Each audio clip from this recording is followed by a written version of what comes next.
Item ಯಾವುದೇ ಇರಲಿ try ಮಾಡಿ ಆಚಿ ಚಿಕನ್ ಮಸಾಲಾ.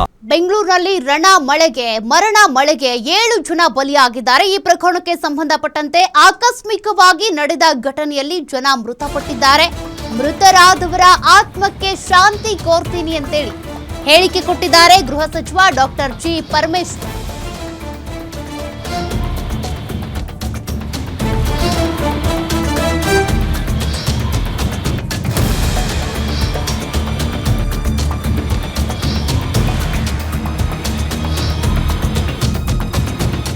ಅವಾಂತರ ತಡೆಯೋದಕ್ಕೆ ತ್ವರಿತ ಕ್ರಮಕ್ಕೆ ಸೂಚಿಸಲಾಗಿದೆ. ಟ್ರಾಫಿಕ್ ಪೊಲೀಸರಿಗೂ ಕ್ರಮ ವಹಿಸುವುದಕ್ಕೆ ಸೂಚಿಸಿದ್ದೇವೆ. ಜಿಬಿಯ ಅಧಿಕಾರಿಗಳು ಅಗತ್ಯ ಮುನ್ನೆಚ್ಚರಿಕೆ ತಗೋಬೇಕಾಗಿತ್ತು. ಒಣಗಿದ ಮರಗಳನ್ನ ಮೊದಲೇ ತೆರವು ಮಾಡಬೇಕಿತ್ತು. ಬೆಂಗಳೂರಿನಲ್ಲಿ ಗೃಹ ಸಚಿವ ಡಾಕ್ಟರ್ ಜಿ ಪರಮೇಶ್ವರ್ ಪ್ರತಿಕ್ರಿಯೆ ಕೊಟ್ಟಿದ್ದಾರೆ. ಬೌರಿಂಗ್ ಆಸ್ಪತ್ರೆ ಬಳಿ ನಡೆದಂತ ದುರಂತಕ್ಕೆ ಸಂಬಂಧಪಟ್ಟಂತೂ ಕೂಡ ರಿಯಾಕ್ಟ್ ಮಾಡಿದ್ದಾರೆ. ಈಗ ಆದಷ್ಟು ಮೊದಲನೇದಾಗಿ ನಾನೇನು 10 ಜನ ಮಳೆಯಿಂದ ತೀರ್ಕೊಂಡಿದ್ದಾರೆ ಬೆಂಗಳೂರು ಸಿಟಿಯಲ್ಲಿ, ಅವರ ಆತ್ಮಕ್ಕೆ ಶಾಂತಿಯನ್ನು ಕೋರ್ತೇನೆ. ಇದು ಆಕಸ್ಮಿಕವಾಗಿ ಆಗಿರ್ತಕ್ಕಂಥದ್ದು.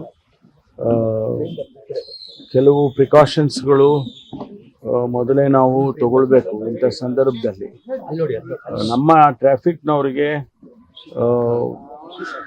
ಈ ರಸ್ತೆಯಲ್ಲಿ ಇರ್ತಕ್ಕಂಥ ಕಾರ್ಪೊರೇಷನ್ ಅವ್ರ ಜೊತೆಯಲ್ಲೇ ಮಾಡಬೇಕು. ಅವರು ಮರಗಳು ಮತ್ತು ಎಲ್ಲೆಲ್ಲಿ ಬ್ಲಾಕೇಜ್ ಆಗುತ್ತೆ, ನೀರು ಬ್ಲಾಕೇಜ್ ಆಗಿ ಫ್ಲಡ್ಡಿಂಗ್ ಆಗೋಂಥದ್ದು, ಮಳೆಗೆ ಮುಂಚೆ ಸಾಮಾನ್ಯವಾಗಿ ಫಸ್ಟು ಮಳೆ ಬರೋದಕ್ಕೆ ಮುಂಚೆ ಇದೆಲ್ಲ ಕಾರ್ಪೊರೇಷನ್ ಅವರು ಮಾಡ್ತಾರೆ.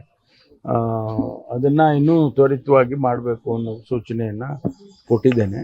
ನಮ್ಮವರು ನಿನ್ನೆ ಟ್ರಾಫಿಕ್ ಪೊಲೀಸು ಕೂಡ ನಮ್ಮ ಮೀಟಿಂಗಲ್ಲಿ ಇದ್ದರು, ಅವರಿಗೂ ಕೂಡ ಸೂಚನೆಯನ್ನು ಕೊಟ್ಟಿದ್ದಾರೆ. ಅಧಿಕಾರಿಗಳ ನಿರ್ಲಕ್ಷ್ಯ, ಅದೆಲ್ಲ ಕಾರ್ಪೊರೇಷನ್ ಅವರು ಮೊದಲೇ ನೋಡ್ಕೊಳ್ಬೇಕು. ಮಳೆ ಬರುವಾಗ ಫಸ್ಟ್ ರೈನ್ ಬರೋಕ್ಕೆ ಮುಂಚೆ ಎಲ್ಲೆಲ್ಲಿ ಡ್ರೈ ಬ್ರಾಂಚಸ್ ಇರುತ್ತೆ, ಮಳೆ ಬಂದರೆ ಬಿದ್ದೋಗುವಂಥ ಹಳೆ ಮರಗಳಿರ್ತವೆ, ಅಂಥದನ್ನೆಲ್ಲ ಐಡೆಂಟಿಫೈ ಮಾಡಿ ಏರಿಯಾ ವೈಸು ಏನು ಜಾಯಿಂಟ್ ಕಮಿಷನರ್ಸು ಅವರೆಲ್ಲ ಇರ್ತಾರೆ, ಅವರು ಅದನ್ನು ಐಡೆಂಟಿಫೈ ಮಾಡಿ ತೆರವುಗೊಳಿಸ್ಬೇಕು. ಆ ಕೆಲಸ ಆಗಬೇಕು.